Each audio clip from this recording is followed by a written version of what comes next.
Ours is like the best.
I'm gonna have to beg for money for this market, so I'm gonna beg. I'm gonna do an ask in the beginning. I'm gonna do an ask. I'm gonna do another.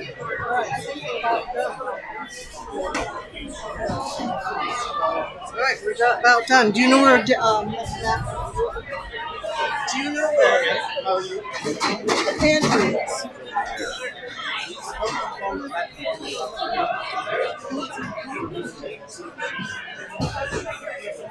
Hear ye, hear ye, hear ye. Friends, it's time for me to do the door prize. So if you want to get it in, come up here quickly.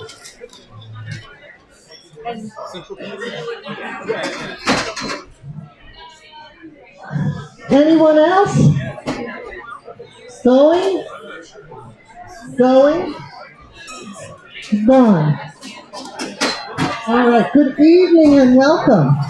I hope everyone can find a seat. Please come in and sit down. If we can stop talking, we can get this show on the road. The sooner we start, the sooner you can get out of here. It's up to you if you want to stay all night, because we're going to do our agenda. I think we should just start drawing names, and if they don't hear their name, then that's their fault.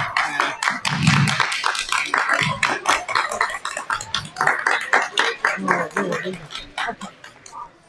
right.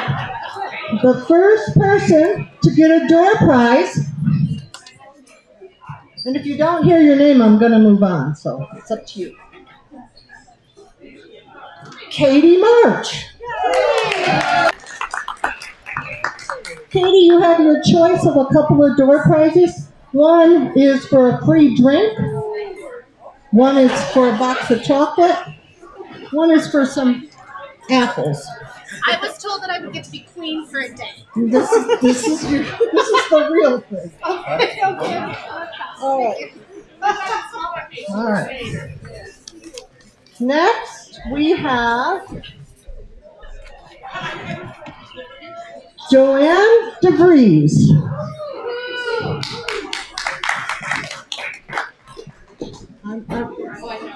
I hate to do this, but I'm going to have to move on. Oh, she's coming.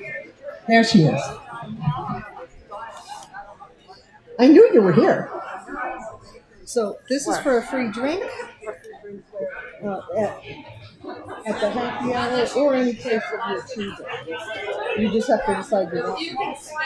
Then you can take that. This is apples and this is chocolate.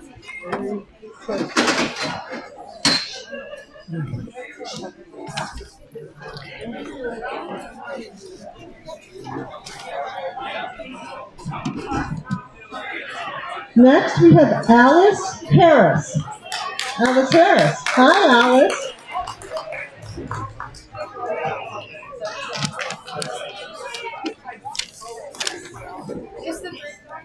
No, they're just right here. And that would be really good. No, you can you just gotta let us know, and we will have you have a drink. And here is Zach Holstaff. Zach Holstaff. Yay! Woo!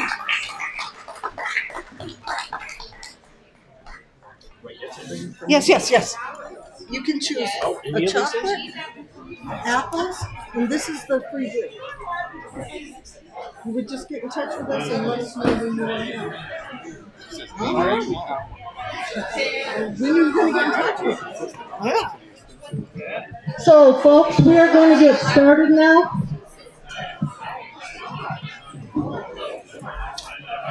Good evening, everybody. Thank you for coming. This is, I think, the biggest turnout to a House District 6 regular monthly meeting that I've ever seen. So, really good to see. My name is Andrew Fisher, the captain for House District 6A. Point of personal privilege, after the last HD6 monthly meeting, we elected a new co-captain for House District 6A. And I'd like to introduce him and give him a few minutes to introduce himself. Please welcome Ryan Keeney. Thank you, Andrew. As you said, I was elected co-captain at the last meeting for House District 6A, serving with Andrew. I've got big shoes to fill with having considered that Shanice Morse filled the seat before me. Just a little bit about me. I've lived in Denver for 10 years. I've been politically active the whole time as a PO on and off. I remember back in the Bernie v. Hillary election, I chaired my precinct caucus and had 108 people in the kindergarten classroom. I'm like, Hillary over here, Bernie over here. Because I watched the Iowa caucus and I'm like, that was a mess. I'm like, my precinct is not going to be a mess. I've been active in the party, and then I've also been very active with an organization I co-founded called YIMBY Denver. Yes, in my backyard. It's a pro-housing organization that wants to build a Denver where everyone who wants to be in the city can move here, and if everyone who's already here are able to stay, right? Because we have huge problems with this, and housing is fundamental. But I just wrapped up my last day as president of that organization after 3.5 years 2 days ago, or 3 days ago now, actually. And so I'm excited to explore new frontiers in the party. And so I'm looking forward to working with everyone. Thank you so much. And I do have one announcement. YIMBY Denver, in coalition with other orgs, is hosting a gubernatorial forum on housing and transportation with United States Senator Michael Bennet and Attorney General Phil Weiser on Saturday, February 21st, 1 p.m. At the Denver Athletic Club. I would ask that you maybe try to find me if you want to sign up, because we are doing RSVPs on this. It's at the Grand Ballroom. We have 330 person capacity, so please tell all your friends about it. Pardon me? Yes, it's effectively a debate. We're calling it a forum. But yeah, we're very excited about that. Back to Andrew.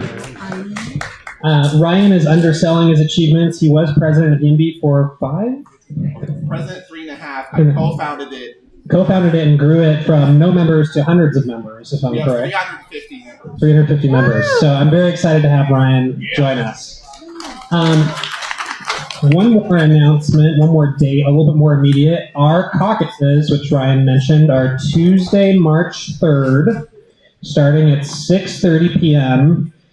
in slightly different locations than we've had the past few years. If you are in precincts 601 to 634, so that's basically everybody except for Windsor Gardens and a couple precincts surrounding Windsor Gardens, you're going to be at George Washington High School. If you are at Windsor Gardens or a couple precincts surrounding Windsor Gardens, that's 635 to 638, you're going to be at the Windsor Gardens Community Center. I don't think that has changed. The auditorium. Thank you, CL. We do have Eventbrite registration online. You're not required to register, but if you, and it's on your tables, but if you wouldn't mind registering, that'll give us a sense for how many people to expect, how big a rooms we're going to need. Hopefully, I mean, we want good turnout, but hopefully not 108 people in a kindergarten classroom. Well, it's a high school, so. True. All right, and with that, I'm going to turn the microphone over to Karen to talk about one more event. So I would like Bradley Kurtz to just step forward for a minute. This is Diana DeGette's personal person that's going to be here in the Denver area for campaign director. Diana couldn't be here tonight, so she sent Bradley. I'm her campaign manager and political director, so you'll be seeing a lot more of me. But it's very nice to meet all of you. I'm sure I met a lot of you at the Central Committee meeting over the weekend, but I look forward to speaking with you all over the next few days.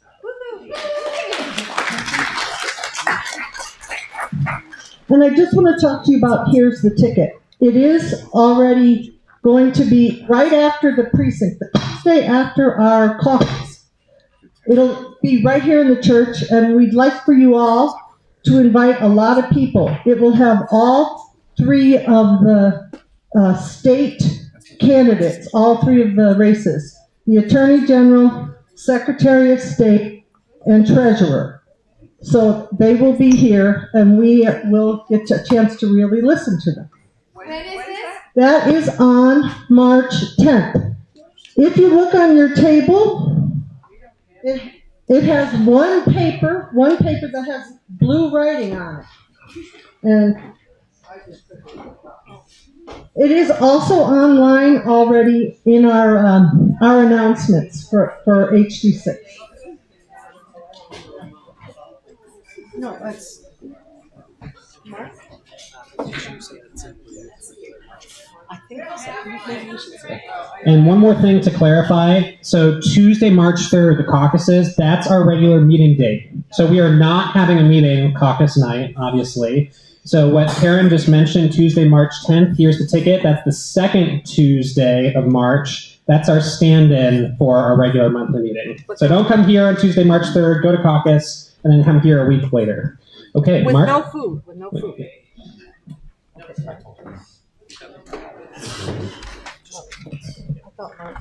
All right, good to see everybody here tonight. For those of you I have not met yet, I am Matthew Logan. I'm the second vice chair of the Democratic Party of Denver, as well as the state platform committee vice chair. Really good to see such a packed room here tonight. I just had one quick update. On February 25th, this is also on our events page, we will be having a Denver Dems open house, the first one of the year. Last year's was so successful. A lot of our current leadership are folks who made it out there. We met them, we were able to teach them about the party structure, and now that we have so many amazing leaders and very active volunteers. So February 25th, Wednesday, that's going to be 6:30 to 8 p.m. We're going to be at our headquarters offices at 3000 Lawrence Street. We would love to have as many folks come, show up, learn about the party structure, learn about opportunities to get involved. I know we're all really frustrated right now with what's going on, and we're trying to figure out ways to get more involved in our communities. And then also, obviously, come learn about caucus. Make sure we have everything, all the information that we need to go into it and really make some noise. So check it out Wednesday, February 25th. We'd love to see as many of you there. Share far and wide as well. This is one of our big opportunities to get a lot of new people involved in the party. So I hope to see a lot of you and so many more there. So thanks, Andrew. All right, I'm going to try to get through this. I actually have a voice right now, so it may disappear in a minute. Two quick announcements. One, I want to thank the people that brought food tonight. If we don't have people bringing food every month, you guys are not going to get dinner. So it would really be nice if it wasn't the same people every other month. There are 100 people in here. There's no reason everybody can't chip in on a different month. So I'm going to send around a sign up. This is for April and May. So sign up for one of those 2 months. As Andrew or Karen said, we are not having food next month at the Here's the Ticket. So you don't need to sign up until April and May. So I'm going to pass this around. And I hope everybody signs up. So I just want to thank the people that did bring food. So I'm looking for Tamara. There she is.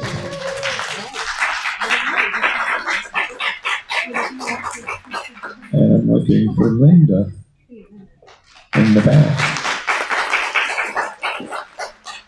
And I know I saw Gail Marcus. There she is.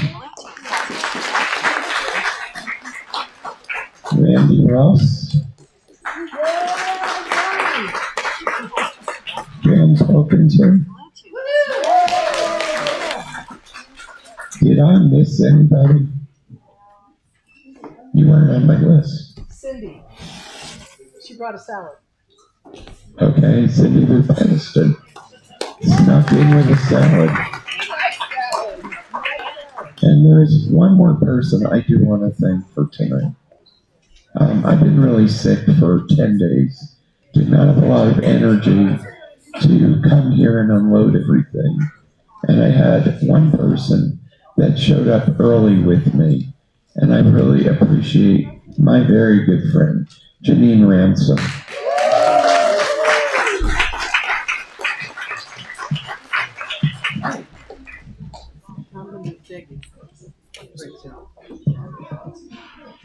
Okay, folks, the most exciting and important part of the evening is you get a chance to give money to House District 6. How about that? You have one of these QR codes on your table. And there's a bowl where you can just take an envelope and write a check or put a credit card. The bowl's over there. And we really need your money because we're going to try to win this election and take back this country.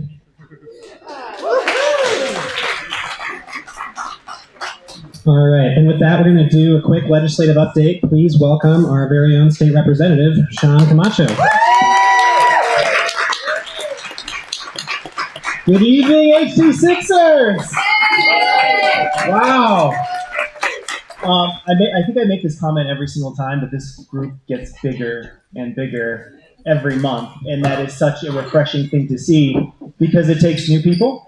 It takes dedicated folks to make sure this democracy keeps working, because it is really important that we protect this democracy. Like I say in almost every event, our democracy depends on living rooms and people getting together, and when I see this, it's absolutely phenomenal.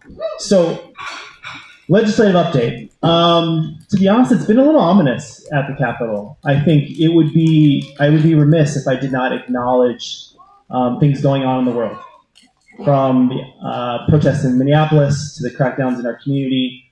Last year I gave you an update on the emails or contacts that I received in my office. So the top 3.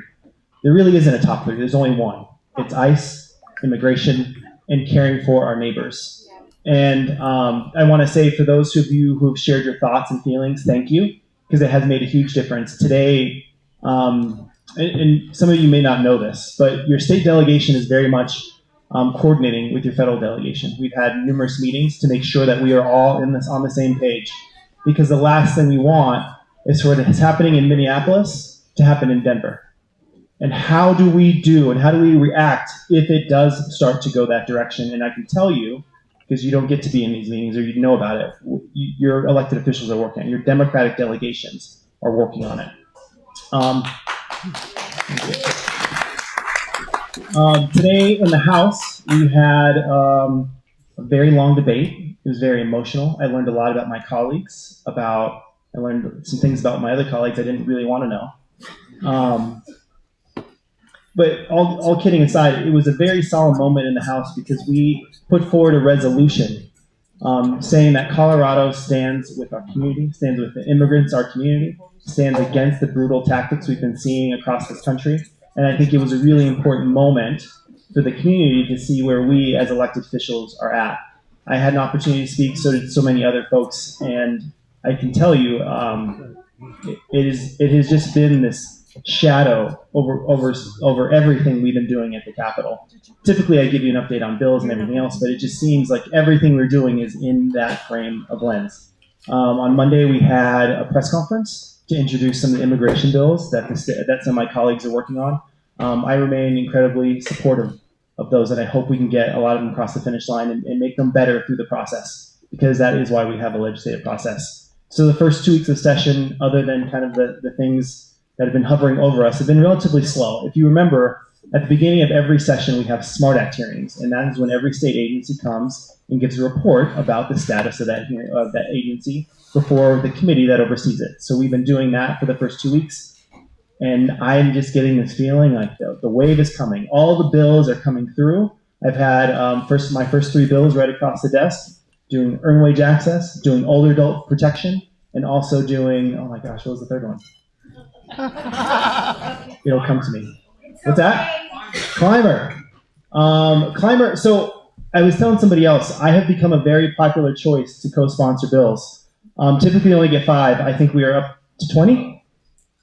So it's hard to keep track of all the bills that are happening, but I do have a bill tomorrow. It's called Climber. This bill is really targeted to our minority and women-owned businesses in our community. We have seen a lot of struggle in our community with people being able to access grants and funding. And you know, if you are a small business, access to capital is significant.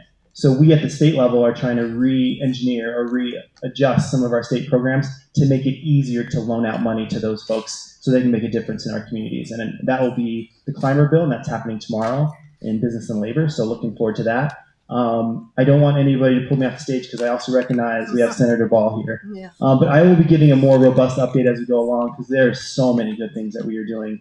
Even when you have no money, you can still make an impact in people's lives, and I think we are definitely trying to do that. So I'll give you an update on all the bills that are coming through, all the things and all the progress. And if you haven't had an opportunity, please sign up for our newsletter because that is how I tell my kids, show your work. That is how I show my work to you. Please sign up so you know what I am up to on your behalf. So, with that said, Senator Ball. And I got to give Senator Ball a hard time. So I've been at the Capitol almost nonstop, but every time I leave, the Senate has already adjourned. I don't know what they're doing. I don't know if it's much, but hopefully Senator Ball can tell us.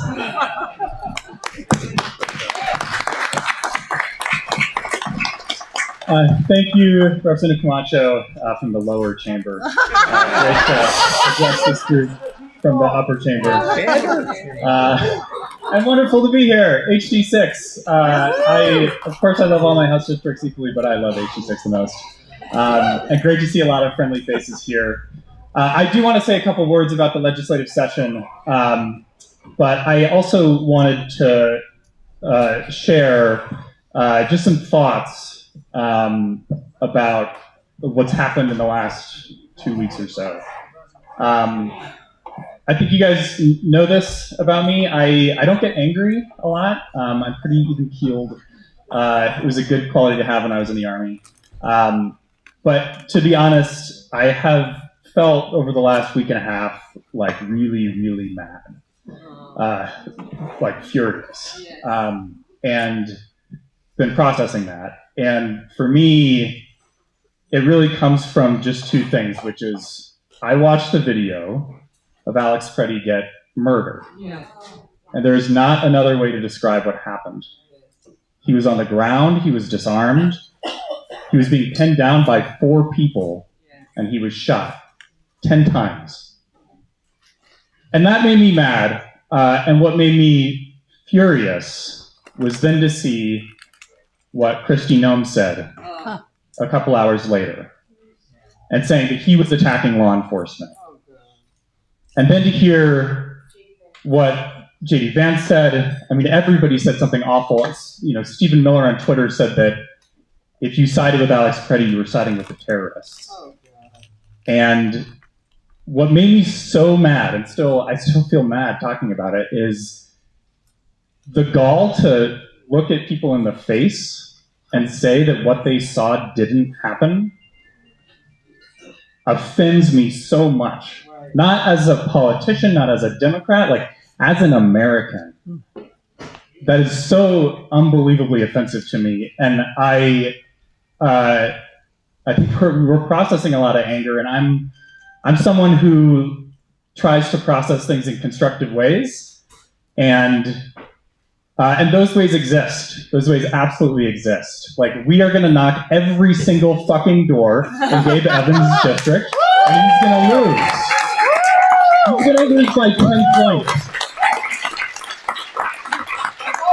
And we're going to knock on every single door in Jeff Hurd's district and Jeff Crank's district, and they're going to lose. Yeah. We are going to overwhelmingly take back out. We're going to knock every single door in Lauren Boebert's district. That's what we're going to do.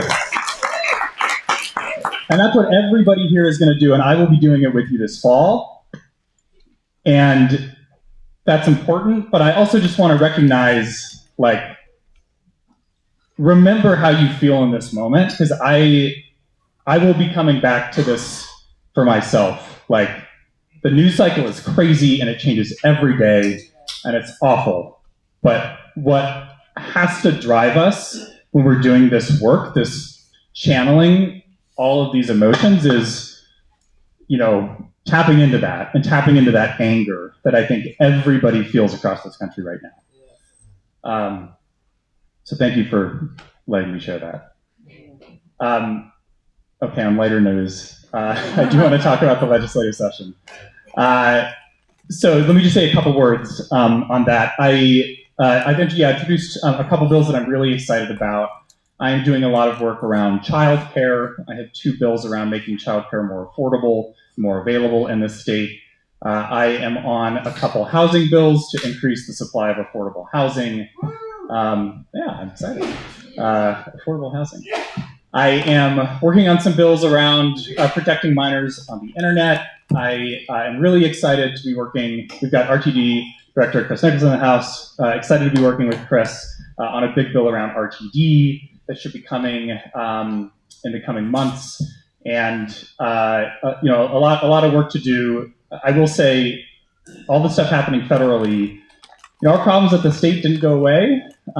We still are dealing with a $1 billion budget deficit. And so that's in the backdrop of this session, and that makes a lot of this work hard, because finding a way to close that gap without picking people off of Medicaid, eating into K-12, all the things that we have to fund is really, really difficult. So I would leave you with this, because I am an optimist, which is we're going to make some hard cuts this year. It's going to be terrible, but November is coming up, and there's a ballot coming up. And there's going to be initiatives on that ballot that will look to get us out of this mess we're in and do something really serious around Tabor. And we're going to run back to House. That's incredibly important. The most important thing we can do in November for the state is going to be putting all of our energy into statewide ballot initiatives, so we don't have to keep coming back to this $1 billion hole, and we can fund K-12. We can fund healthcare. We can fund all of the things that we need to be investing in the state and make this a truly, truly wonderful place to live. So with that, thank you all. Wonderful to see you.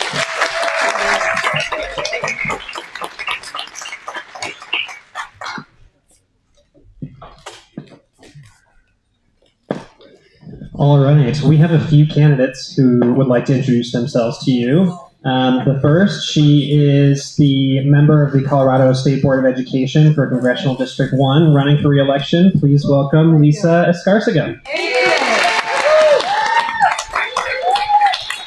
And he says my name so well. He's very practiced. So thanks for having me. This is, I think, the largest House district I have been to yet. The biggest meeting. You guys, you rock it, you own it. So as he said, I am running for re-election. I am uncontested at this point, but let's pretend that I have an opponent because you need to see me as that candidate out there working it. But so I've been on the state board for 5 years, and prior to that, 35 years in education. I started as a school psychologist. I ended as the executive director of the Colorado Association of School Executives, the second woman in that organization's history and the longest serving woman in that role. I enjoyed it a great deal. My why about education, people always ask me, what drives you? When I was a kid growing up, because of many factors, I was in foster care in and out for many, many years. And then after that, in and out of trouble, as I like to say. So what saved me was my public school teachers, just even the structure of public school, to give me that confidence to just give me that support, to open up doors, open up opportunities. And, I can't pay these people back. And one day I just woke up and said, I'm just going to pay it forward. And that is really, honestly, the way it works, right?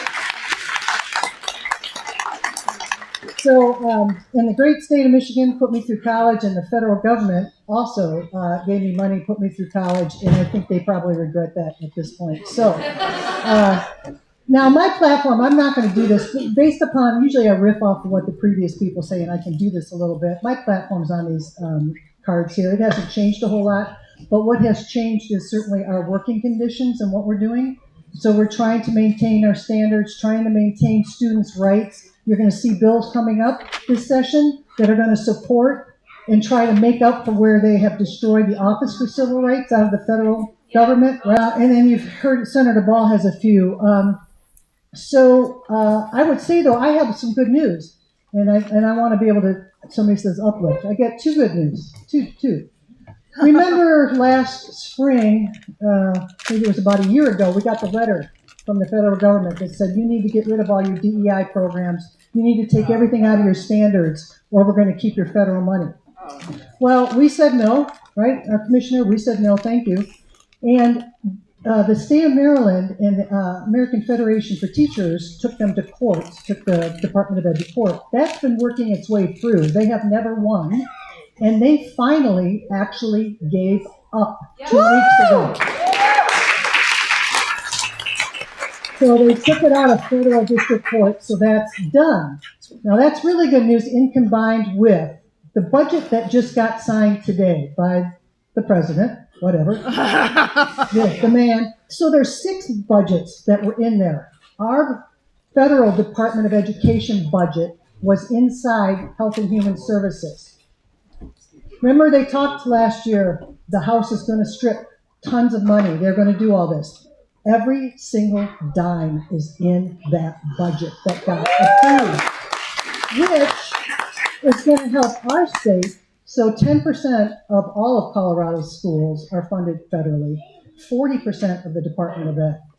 So not only did they fund every single line item, and it came from the House, which just stuns me, but came from the House, passed the Senate, got signed. They also put 2 caveats in. The first one, the money's not fungible. You can't spend it on vouchers. You can't spend it on anything except for what it's intended to be. And that's our Senate that did that. The second is that the money has to be released July 1, the date it becomes available. They cannot hold it. All right. So what that means for us, they fund us in arrears. And so all I can tell you is that our money will come in July 1 and will fund us for the next whole entire school year, well past the midterms. All right. So if we can do this and get the midterms, then and I tell you, I'm a statistician. We're not a year through this term, whatever. We are halfway. We're 5/8 of the way through Trump, right? Because he's had 2 terms. Midterms is 6/8. It's 3/4 of the way through. We can make this, and we'll have our money for the last 2 years. So that's my good news. I'm going to caucus, so any of you appeals, you will see me in the March 26th at the CD1. My privilege, your friend, the Jefferson County Clerk and Recorder, who is running for Secretary of State, Amanda Gonzalez.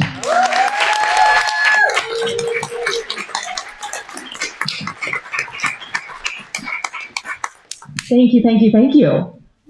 Thank you all for being here tonight. I don't know about you, but it's been a rough start to 2026. And I will say that I go to a lot of these meetings, and they are growing. And so it is so nice to see people who say, what I'm seeing in my television is not okay, and I'm going to go gather with neighbors and friends and organize to make it better. So I appreciate you all, and I'm so glad you're here. Whenever I do these talks, I ask folks to keep two things in mind. The first is how friggin' fantastic Colorado's elections are. Yes! We automatically send every active registered voter a ballot in the mail. We have same-day voter registration, so if you've moved, we're not kicking you off the rolls. We have great in-person voting options. We're the first state in the country to do a risk-limiting audit and actually check, do our paper ballots match the way it was tallied? It is a fantastic place to be a voter. Yes. Yeah. The second thing I want you to keep in mind is in a moment where the president of our country is threatening almost everything I just listed to you. Can we afford to have anyone in charge of the 2028 presidential election in Colorado who has never run an election before? So my name is Amanda Gonzalez. I'm the clerk and reporter in Jefferson County. I'm the only person in this race who's actually run an election.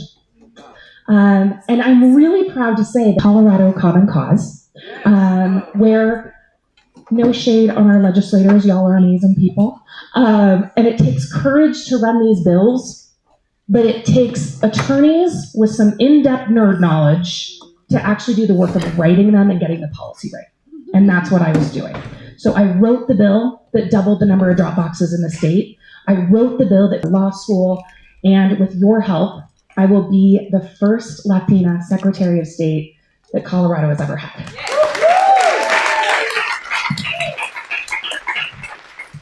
This isn't just about making history for me, though. My grandmother was undocumented, and I am watching what is happening with ICE, that we are kidnapping families and shooting people in the face.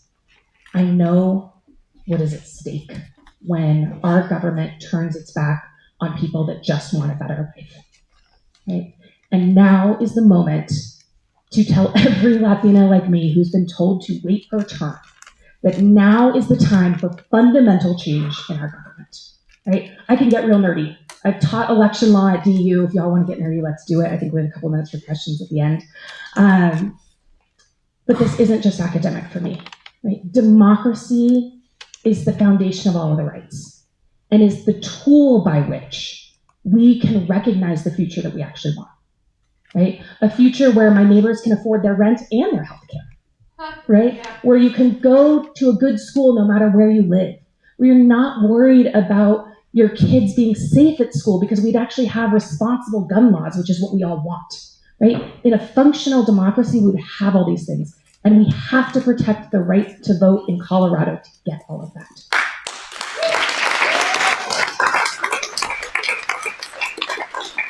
So that's the future that I'm fighting for. That's the future that I know we can achieve, but only if we do it together. So Amanda Gonzalez, Amanda for Colorado, all over the internet. But do we have a couple minutes? Can we take some questions? Can we chat? We do. We have 10 minutes left. Okay, yeah, let's get nerdy. Question. I'm really worried about ICE coming to the precincts and intimidating people like, your family from voting. What are we going about the trickery that we see coming from Trump and nationalizing elections, et cetera? You know what I'm talking about. Yeah. I want to know what the plan is. I want to know that the Democrats are doing something, because right now I don't see it. Yeah. And it's a reason that we need somebody in this office that's not their first rodeo. So to answer your first question about your second question about Trump nationalizing elections, right? That was yesterday's quote, but who can keep up with all the horrible things that he says, right? Our Constitution puts the control of elections clearly in the hands of Congress and the states, not the president, right? Congress can't agree on what day of the week it is, and we've got an excellent attorney general and an excellent SOS here in Colorado, so our laws are going to be protected. And you're right? What happens when he goes beyond those laws? I am worried about who might show up at our drop boxes, right? I hate to say it, but when I ran for clerk, when I was at Common Cause, I ran the state's largest nonpartisan election protection effort. I would trade hundreds of attorneys every election cycle, and we had a hotline that people could call if they were experiencing voter suppression.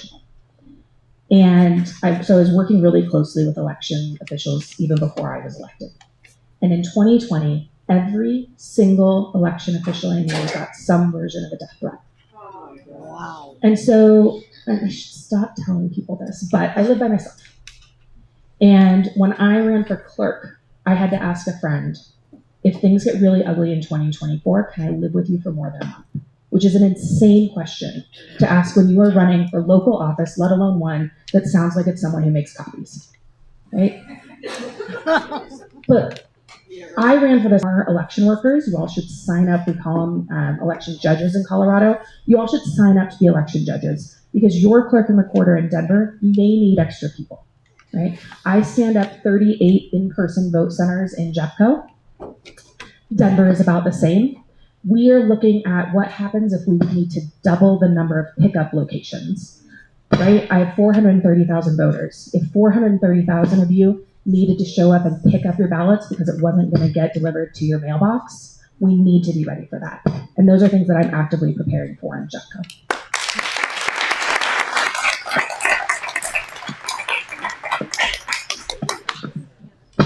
Hello. Hello. Hi. I am curious, in my time working in the state capitol and being around the state capitol, secretaries oftentimes have legislative proposals that they bring and work hand in with the legislature on, and I'm curious what kind of laws you would be interested in changing to further our elections and things like that. We're gonna, I will be honest, we're gonna be playing a lot of defense in the beginning, right? It's gonna be about protecting election workers. We're already doing a good job of that, but we probably are going to need to expand who we're protecting and whose information we're keeping private, right? I pay a company, I don't know about you, you all could do this too, but I pay a company to take more of my information off the internet because of threats that come to election workers, and I fear that that's gonna include election judges, right? I will also say the flip side of that, because I wanna not just be a Debbie Downer for you all, very sorry. The flip side of that is if you all are feeling bad about the world, I recommend being an election judge. Because, right, in case you don't already know, you probably already know, every step of our ballot processing is done in bipartisan teams. Your ballot is never alone with a single person or a single party. That's one of the security features. If I told Fox News that I was going to send a Democrat and a Republican in a van all day picking up ballots out of those drop boxes, right, they're probably going to tell me that I don't have blood on my hands. I don't. I have people of opposite parties who come back talking about their grandkids, right? Because I have 900 election judges every election who just want fair voting and a safe democracy. And that goes for every party. And so if you are feeling bad about it, come show up and be an election judge. So we have to protect our election judges because we can't have people scared to participate in our democracy. Right? Just have time for one more. We also need to be looking at what are the ways that we can make sure that every eligible voter is able to actually cast their ballot and have it accurately counted. One of the things that has been the privilege of my career is that in 2022, when I got elected, even though the vast majority of people who are in a Colorado jail are eligible to vote, out of the 850 folks in the Jeffco jail, only 3 actually cast their ballot. Yeah, I just told you I'm the first Latina clerk. That is a civil rights issue, right? I know that having the right to vote is fundamentally different from actually being able to cast your ballot. Thankfully, we moved that number from 3 to 350. But we can do better. I think we have time for one or two more. No? One more. Oh, I just had a quick question about the postal, what is it? The postmarks. No, the certification or the date or the timestamp. Yep. Can you speak to that? Absolutely. So The good news, the top line on that, so if folks hadn't heard, the post office, depending on who you asked, either changed their policy or clarified their policy. I think it's changed, but 1984 is fun. That it's no longer the case that your mail gets postmarked when you drop it off. It now gets postmarked when it gets to a processing facility.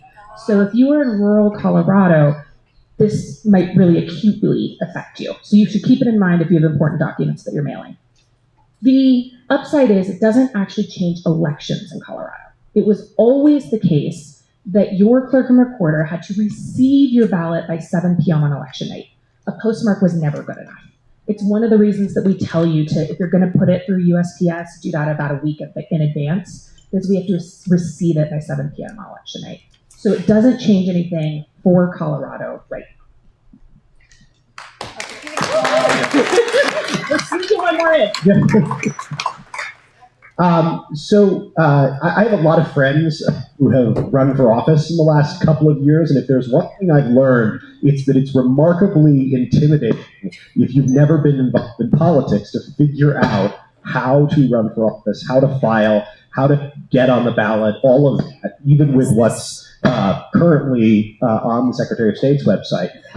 What are your thoughts on what we can do to make it easier for people who are not political insiders to become a part of the political process? And what role does your office play in doing that? 39 seconds. Interacting with government, understanding how to participate in civic life should never make you feel stupid. Full stop. We can talk about the caucus and assembly process later. But so absolutely, in my office in Jeffco, we have started a community advisory committee that includes all different kinds of people. So we have trusted messengers in every community. We have created a how to run for office guide that gives you information about where to get those forms so you don't feel stupid. And there's a lot more we can do to make sure that people accurately understand campaign finance so that they don't inadvertently get in trouble. Amanda for Colorado on all the things.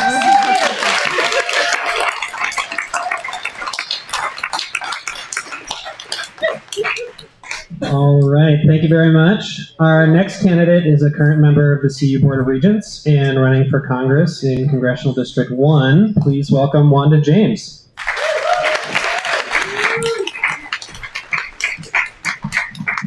Good evening, Democrats! How are we doing tonight? Or I don't know how long it's been. So listen, I wanted to come here tonight and I wanted to reintroduce myself to you. I am your CU Regent. I won the seat in 2022 with 78% of the vote and 213,000 votes. I am already elected in CD1. And now I'm running for Congress in CD1. But my team is telling me that I need to reintroduce myself to you and tell you all who I am. And I am so excited to do that tonight. I really am. So let's begin with, I was born a poor black child. I am the only person in this race that was not born a privilege. I have fought to open every door that was ever given to me, beginning with my birth. I'm adopted.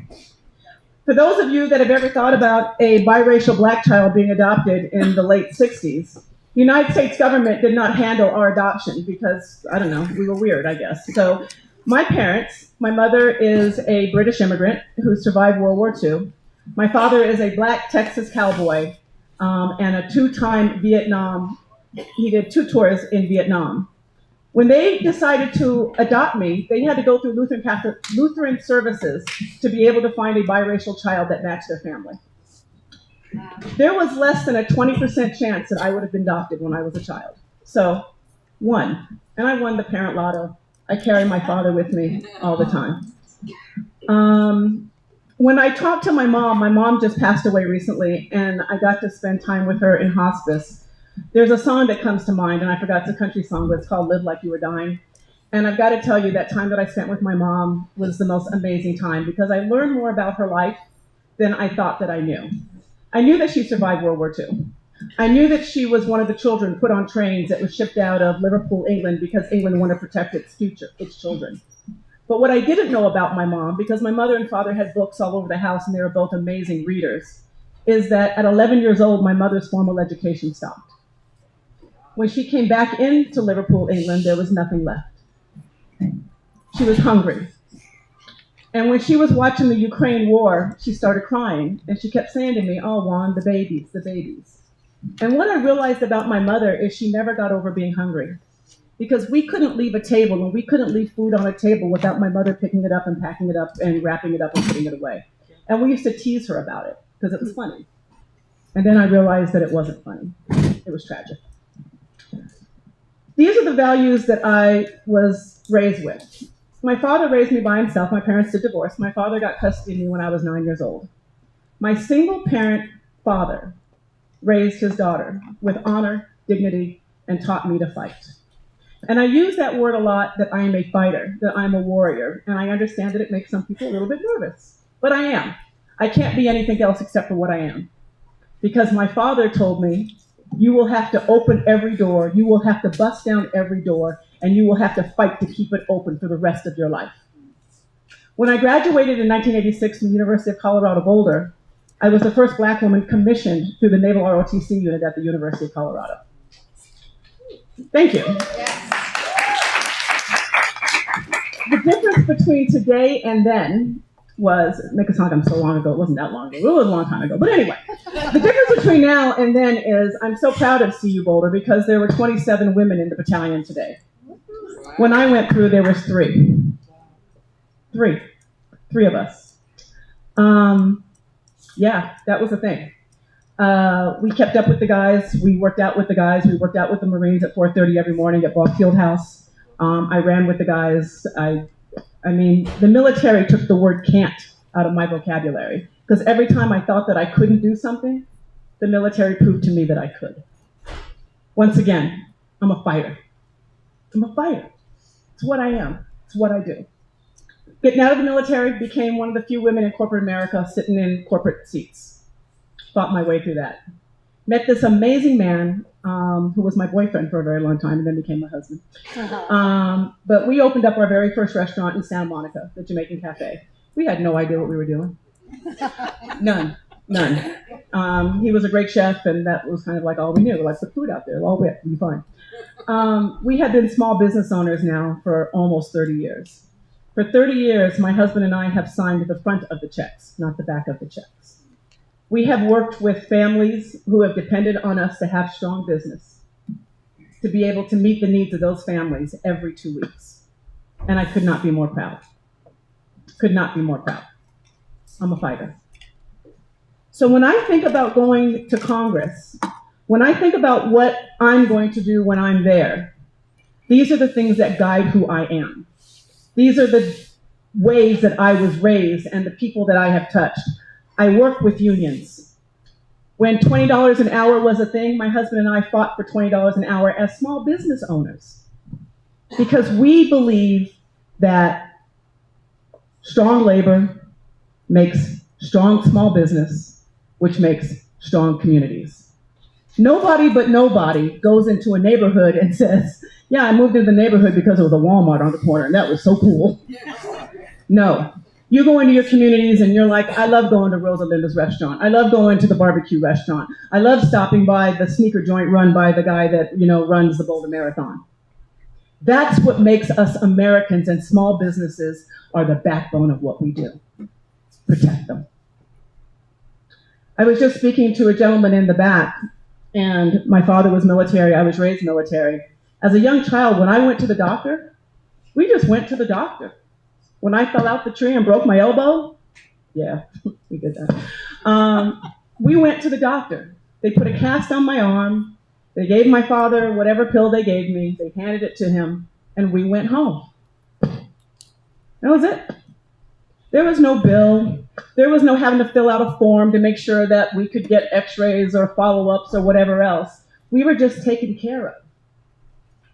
Imagine the shock when I was 29 years old and got out of the military and had to go to a civilian doctor for the first time. And they're asking me, well, do you want to run this test? Do you want to run that test? And I'm like, why are you asking me? I'm not the doctor. But they were asking me because they had to find out what my insurance would and would not pay for. Dear God, I am for Medicare for all.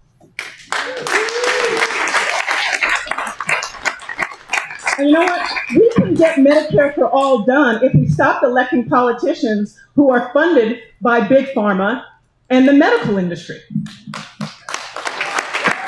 Nobody is going to vote against what feeds you. I am not funded by either of those. I'm a fighter. I'm a fighter.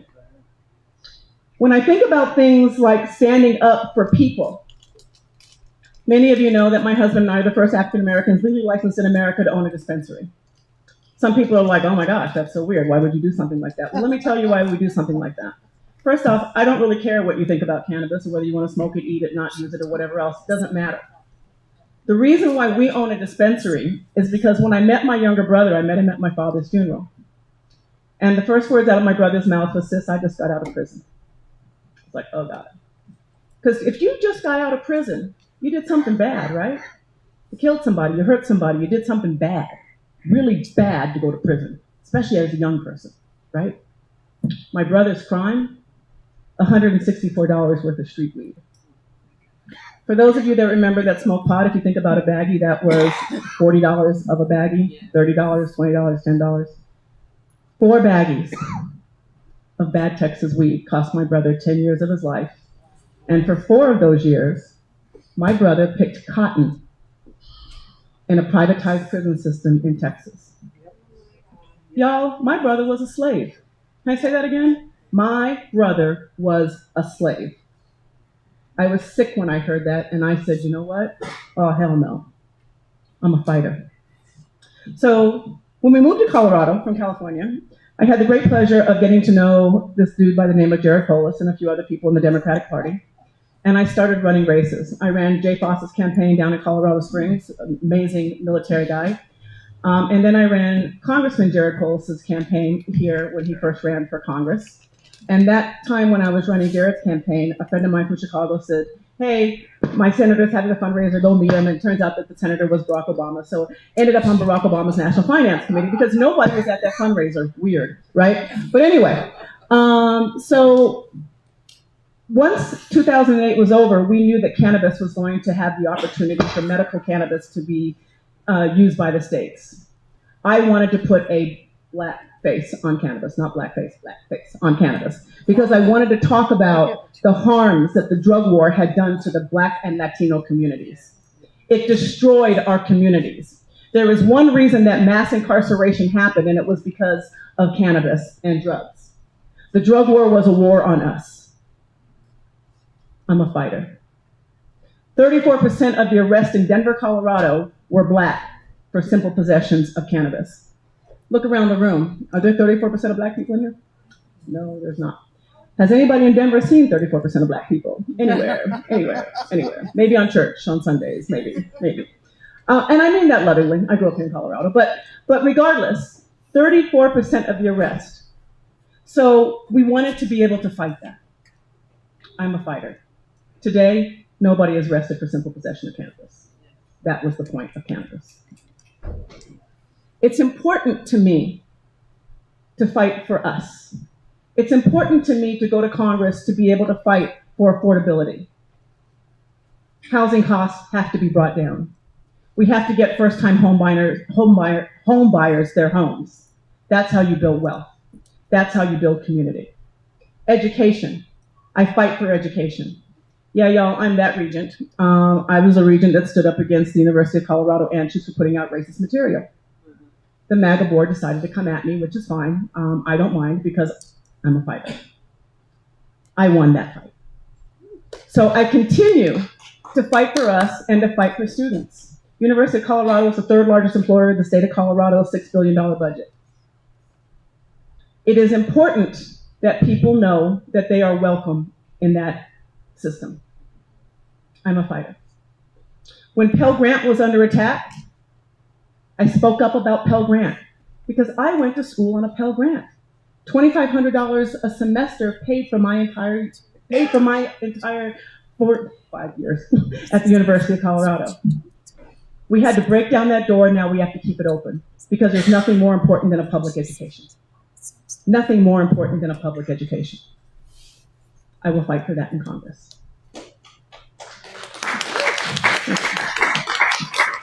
Lastly, nobody should be in office for 30 years. Nobody should be in office for 30 years. I believe in term limits. You should come, you should have a goal, you should do what you say you're going to do, and then you should return back to where you came. And that should be the goal of everybody in Congress. I actually believe that about the Supreme Court, but that will take a change the Constitution to make that happen. But anyway, you never know. I'm a fighter. Y'all, I wanted to take tonight just to be able to introduce myself to you again. And I hope we have some time for questions. 2 minutes. 2 minutes for questions. We have 2 minutes. Kelly? Hey, thanks so much. So I was concerned about concealed carry on the CU campus. Thank you for bringing that up. I am the only regent that fought concealed weapons on the CU campus. I stood with the doctors at Anschutz because Children's does not allow it, veterans do not allow guns, but CU does. I went to the board and I said I did not want that to happen. Yes. We tried. The regents did not stand with me. We are a board of 9 and I stood by myself. But yes, I fought to keep guns off of campus. Absolutely, they should not be there. Yeah. Oh, I'm sorry. I would like to take this opportunity to thank Wanda James. So some of you might know the fact that we've been fighting like hell to get CU to drop their contract with Key Lime Airlines to transport their athletic teams, and Key Lime contracts with ICE. Wanda has been with us the whole way on this. I just want you to know how much we appreciate Wanda's support in getting CU to drop their contract with Key Lime. One more question? So what is your goal for when you get to Congress? What do you want to accomplish? That's exactly it. I And want how to long make do you sure think that we it'll have be healthcare for all. I want to make sure that we protect democracy. I want to make sure that we are standing up to make sure that we don't have ICE on our streets, because if I'm a congresswoman, I will fight not to have ICE pulling people out of their cars. I will fight for affordability for homes, healthcare for all, and make sure that education is protected. All of that is on my website. And lastly, I will also fight to protect the John Lewis Voting Act. So y'all, just real quick, in 7 seconds, when they come for one of us, they come for all of us. You all don't think that Voting Rights Act only affects black people? Yeah, well, guess how they're trying to take away the elections from you all now. So yes, we must protect voting rights. We must protect our Constitution. Thank you all so much. I really appreciate you all tonight. Thank you, thank you, thank you, thank you.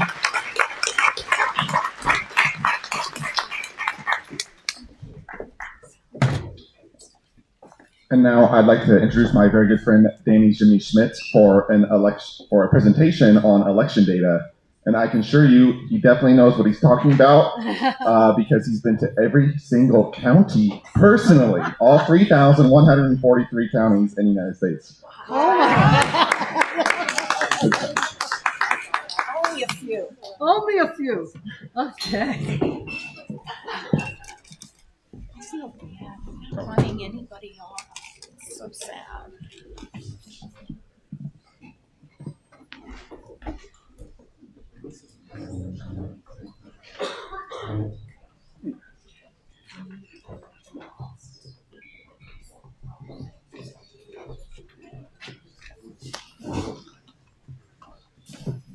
All right, thank you, everyone. I'm a self-proclaimed election nerd and math nerd that Andrew Fisher thought was competent enough to present to you all tonight. So blame him if you don't find this presentation interesting. My goal here is, in analyzing elections and maps and data, what can we learn as a party from, the past couple of elections in 2024, 2025, and looking forward to our election this year. I'll be focusing kind of on the state of Colorado, telling the story through a few different maps some of which I made myself, some of which I borrowed from other places. I just want to start by looking at our kind of familiar map of our 64 counties of Colorado and how they voted in our last presidential election. Our metropolitan areas and a lot of our outdoor recreation-focused counties in the mountains are Democratic strongholds, and most of the rest of the state is fairly red, including notably Colorado Springs and Grand Junction. In those areas. So what often gets missed is looking at things at a point in time, we miss the trends of the way things are moving. There's a lot of news out about how the Democratic Party is becoming more the party of more highly educated folks and folks who are more likely to vote in every election. Whereas the Republican Party is becoming more the party of the working class. I think the Democrats still fight more for the working class, which is why I'm here today. But I'd like to show you a map of one that I made of what happened in Colorado between the 2020 and 2024 elections. So the key is in the corner there. But this is a map showing which counties shifted to the right and which counties shifted to the left. And in Colorado's case, a lot of the counties that shifted quickest to the right, so this is, they might have voted in higher numbers for Biden in 2020, but voted less supportive for Harris in 2024, down in the San Luis Valley, and a lot of our more heavily Latino counties in the southern part of the state, as well as Denver, you'll notice, swung close to 7 points to the right between these two elections as well. So some of our more populous counties, but at the same time, a lot of rural Colorado actually voted in stronger numbers for Harris than for Biden 4 years later, despite her weaker performance nationally. So I think Colorado is a very interesting state in that we were pretty much equally split in this 4-year election gap between some counties moving more towards our party and some moving away from it. Now, if you zoom in to Denver, here is Denver in 2024. As you can imagine, it is, I think, Harris won every single precinct in the city and county of Denver. But the question is, by how much? And as you can see down over by City Park, Congress Park, Capitol Hill, she was winning by 75 points. So we're talking about like maybe 10% support for Donald Trump in some of these places. But in other city neighborhoods, especially down closer towards like University Hills, as well as some neighborhoods on the west side, the margin was only more like 25 points. So while it looks blue on the map, looking at the magnitude of the win and on the scale is really interesting in showcasing which neighborhoods are the most solidly blue versus which there are potentially more votes out there if we could convey our message. Now I'm going to do the same thing where I show you the trend in Denver from 2020 to 2024. And this map is a little bit less encouraging, I would say, than the statewide map, because almost every precinct within the Denver area shifted more to the right than to the left, except for a few precincts down in South Denver. For the most part, we were seeing shifts towards Donald Trump. And for those of us who look at Denver maps a lot, the common pattern of the inverted L, which is the west side as well as the north side neighborhoods, so Barnum and Globeville and neighborhoods on the north and west side of the cities that are lower socioeconomic status showed some of the biggest shifts towards Donald Trump. He performed about 15 points better in a lot of neighborhoods in 2024 than he did in 2020. So I think, my lesson here I'm hinting at for us as a party is how do we get in touch with these voters? We're already winning so many precincts by 75 points, but if we could get our margins up in some of these neighborhoods that are drifting away from us, we could do a lot better, both in the city as well as statewide. We're going to go ahead to 2025 now. So we only had a couple of statewide initiatives. They were both propositions regarding funding school lunch programs, and both of which passed, so this is a good thing. The first one was to allowing the state to retain excess tax revenues, and this passed almost 2-to-1 across the state, including in a lot of places that are traditionally more conservative, like El Paso County. Pueblo County is more of a bellwether. We'll get to that in a moment, but it received widespread support in almost everywhere across the state, except for a couple of counties on the Eastern Plains. And the second one, which was basically a tax, a small tax increase for those making $300,000 or more, interestingly enough, passed with the highest margins in what you might notice is the three of the wealthiest counties in the state. So that's San Miguel County in the western slope where Telluride is, Pitkin County where Aspen is, and then, of course, Boulder County. So we saw an interesting trend in Colorado in 2025 that there really was altruism at work. in that some of the wealthiest places in the state did indeed agree to a tax increase to fund free school meals. So we have a little bit to be proud of in Colorado. We're looking for some silver linings, of course, but I think a lot of folks in our state, in our blue counties, are very much supporting things that will redistribute and keep our public schools stronger. Oh, one last thing here. I wanted to point out that Pueblo County voted for each of these propositions in exactly the same margin that the state did as a whole. So this margin passed Pueblo County with 59%, and the other one did with 66%.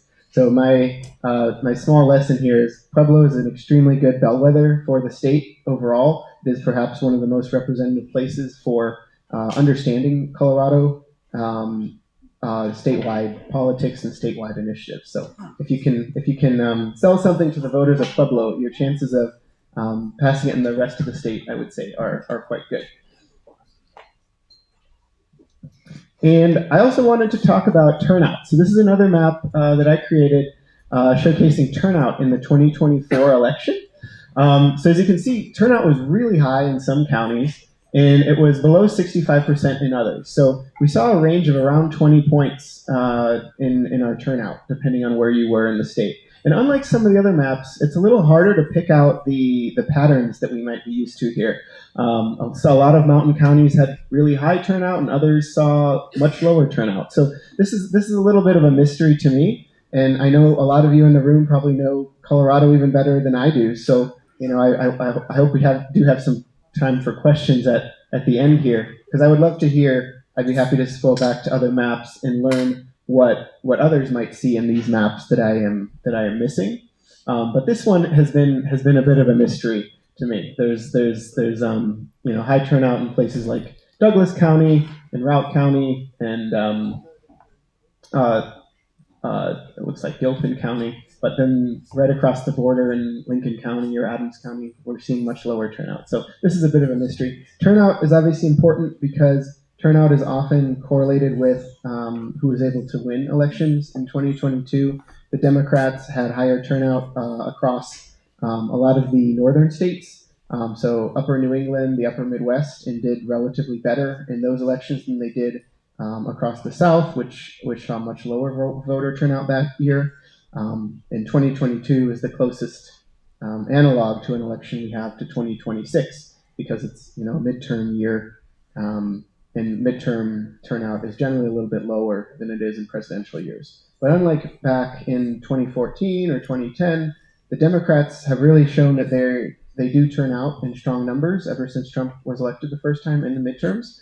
So I'm expecting higher turnout, but I think if we can figure out how to get turnout even higher, we're going to do a better job of electing more Democrats this November. And to Senator Matt Ball's point he made, I think all 4 of the Republican seats, if we go knock the doors and we can get the turnout up, we have a real chance at potentially winning not just Gabe Evans' seat, but some more as well. So the lighter the color, the higher the turnout. The darker the color, higher the turnout. So 80% or more is the darkest green, and then the lightest green is less than 65% turnout. Do you have trends and changes? For this map, I don't. No, I didn't do the 2020 to 2024 change on this one. But question? Yeah. Do you have any correlation or insights based on the work you did to do this with mail-in ballots versus in-person showing up?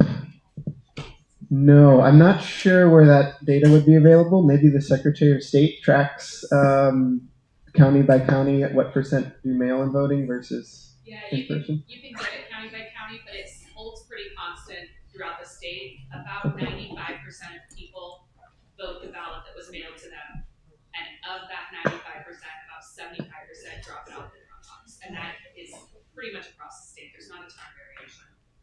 Thank you, appreciate it.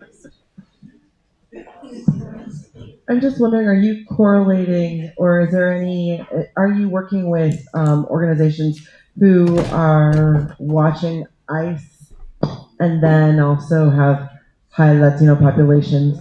I know, having lived in unincorporated Adams County, the voter turnout there is low anyway, but now I'm fearful of how we're going to respond to law enforcement being in communities and depressing voter turnout.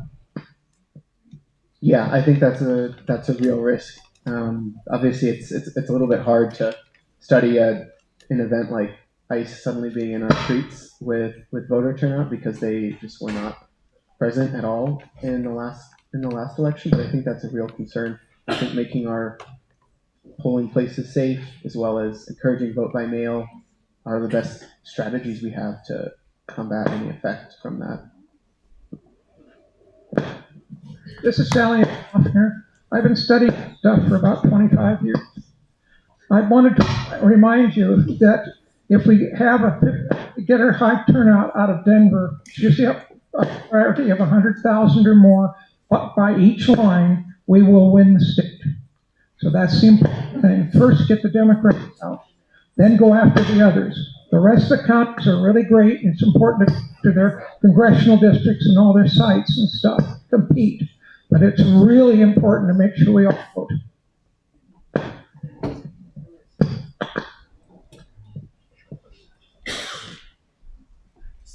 Danny, did you finish all your slides? Yeah. Okay. Just a short question, and since we happen to have one of the county clerks in the audience, I thought maybe I would ask the question related to this map.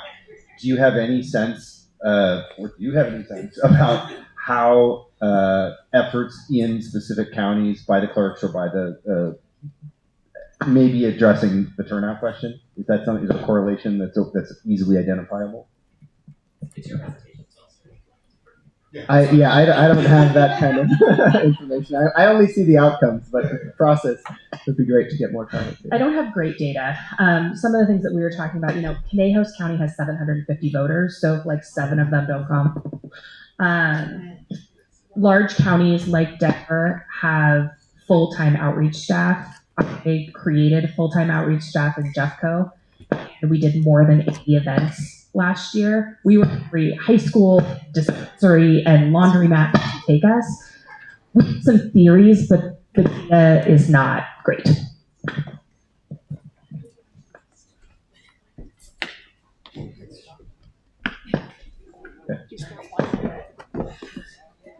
Any more questions?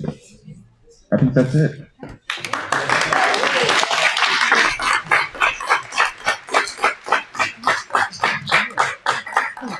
Oh, do you have a way to, a website or anything that we can correspond with you on? I don't have a website. I do have a Substack where I will post election analysis and stuff like that. So it's Danny Zimney Schmidt, my name. I know that's a long name. I don't know. It's on the agenda for tonight. I don't know if you all get the email, but if you Google it, yeah. All right, and sorry guys for the microphone. We'll get this fixed by the next meeting. Not sure what's going on. All right. We have one more agenda item before the end. This is really important because we're going to start working on caucus, and our co-captain, Kate Sneed, is going to be doing this. Co-chair, vice chair. I have one thing to ask from Mark. We really could use a few more people to sign up to bring food. If you want to bring food for even later in the year, it would be great. But if you haven't signed up yet, we'd love to have you sign up. So I'm going to pass this around because there's people that came in afterwards anyway. So please sign up. And we really do need money to run this election. We're going to be pushing like crazy to get voters out. So please donate. Thank you. All right. That's a lot to follow, and I know we all are ready to go home. So I'm going to try and make this short and sweet. I'm instead of going on and on about what we all know, what caucus is. So as Karen or Mark or somebody said earlier, March 3rd, the entire House District 6, unless you live in Windsor Gardens, is at George Washington High School. So we're oh, that's right. In the 2 precincts, the numbers 6:38 and 6:35. 6:38 and 6:35 will be all at Windsor Gardens, but the rest of us are all at George Washington High School. Mark and I went last week, walked through. We're hopefully going to be all right there in the auditorium, and then all the classrooms down the hallway, so all right there in the kind of the same area. The schedule for the night: 6:30 is when check-in will start.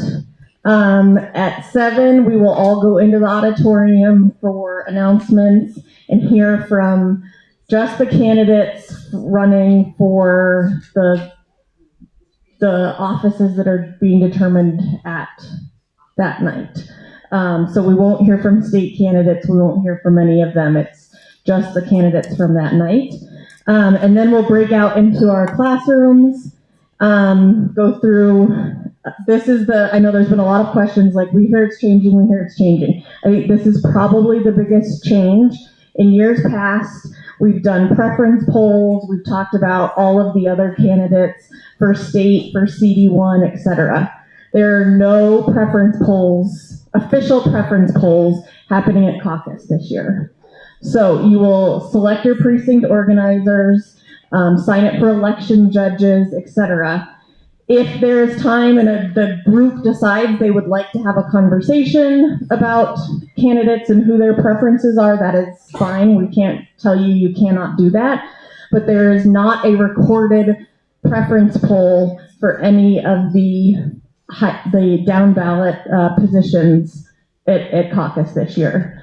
When you go to county assembly, so the following weekend at the 14th at South High School, there will then be a preference poll for the federal Senate position and straw polls for all of the other positions. But that's the only time we're doing polling for all the different candidates this year. It's a statewide thing. So again, if you and your precinct decide to have a conversation so you know who's going to go on to county and who you're supporting, by all means do it. Just know that you'll have limited time because we are contracted to be out of the school at a certain time. I was supposed to know from James by the time I did this presentation how many delegates each precinct got, but I have not gotten an email from him, so we'll get that information to you. Historically, it's been between 2 and 5, kind of depending, and again, that's based on the calculation to create that was voted on this past Saturday at Central Committee. It's based on the number of people in the precinct who voted for Harris in the last election, the population, and the third thing I'm now forgetting because we agreed on Saturday, and so I let it go out of the brain.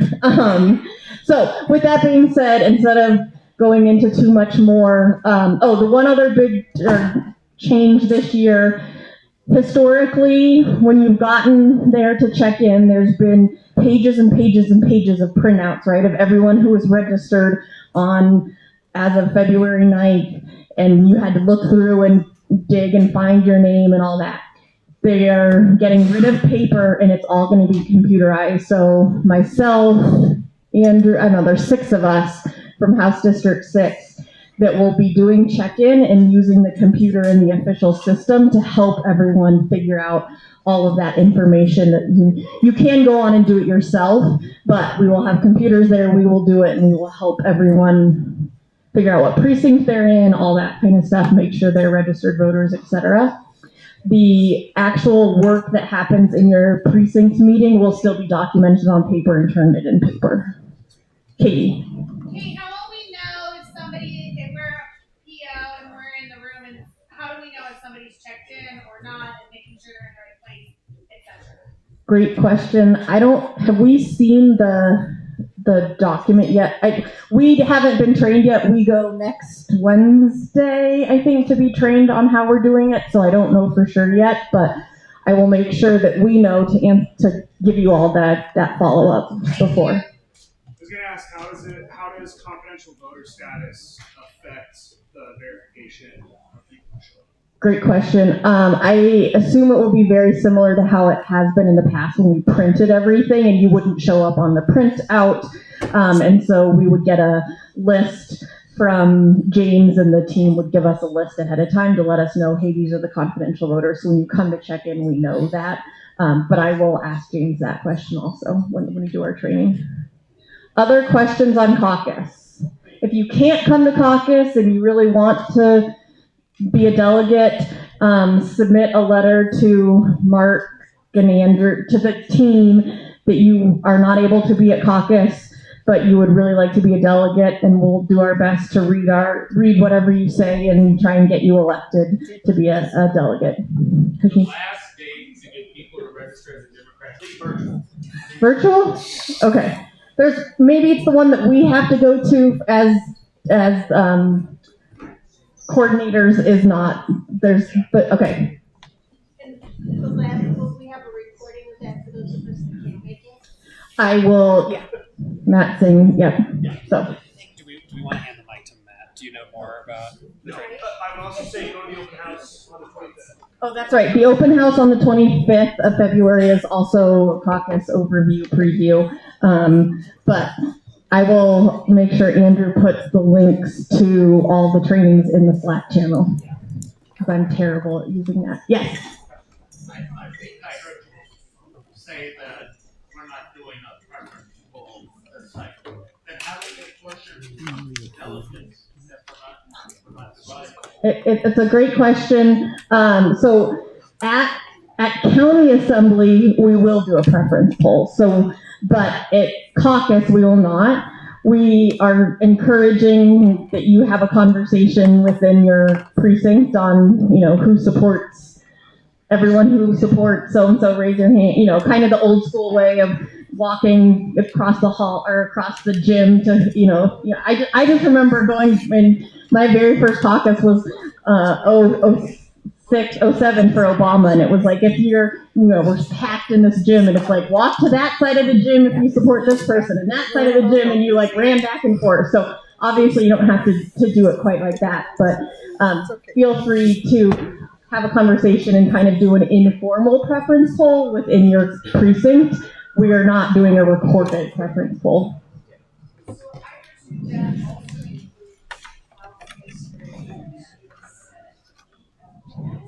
We don't, yep.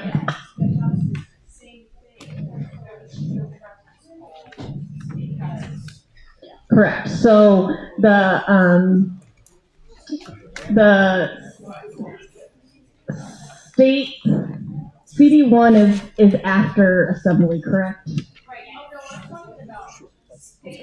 Yeah, so state and house will be decided at county, and then county is when we'll do the preference poll for CD1 and the others. Yep.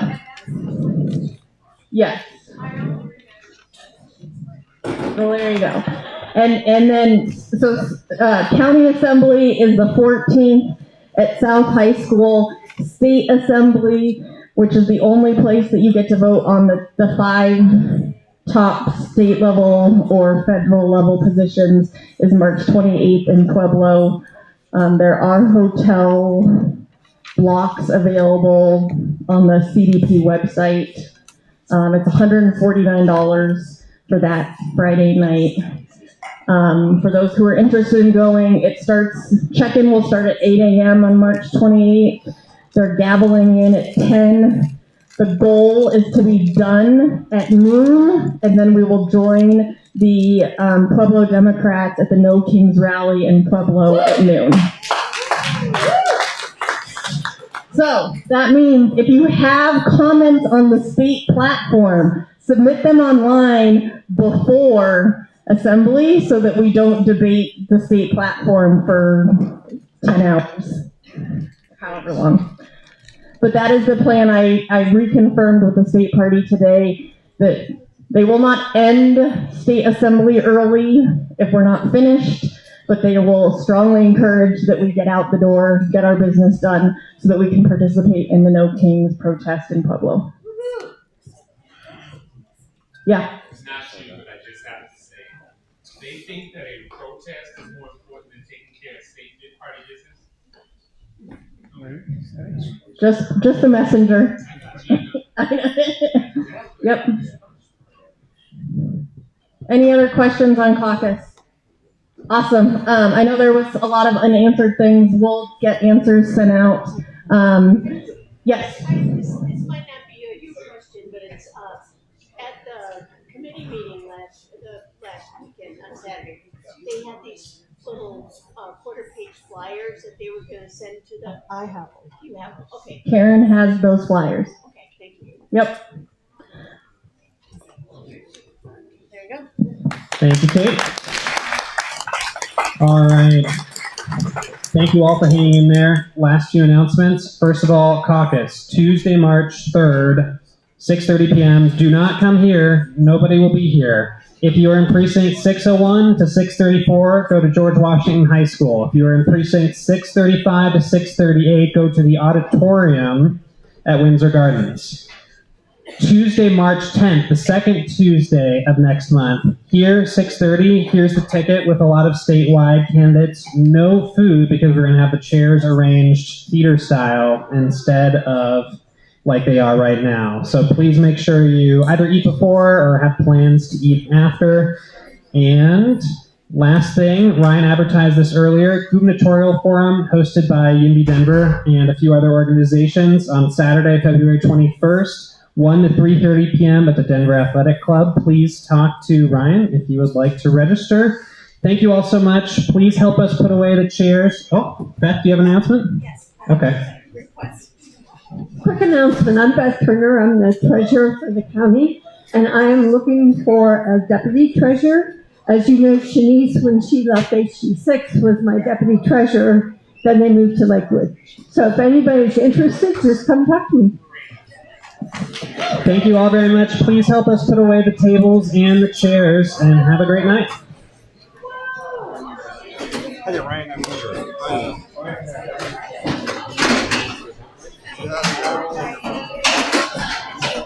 I always say, how am I going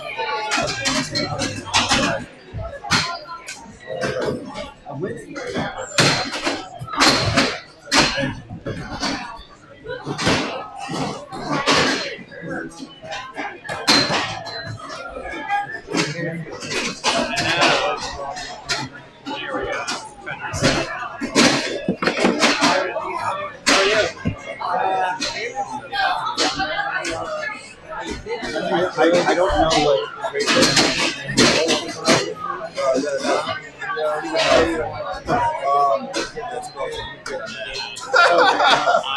So I know you wrote it and talked to her about it. I agree with you, Josh, hold on to that. I'm not sure that Marcus is great. Sorry. I was like, oh no.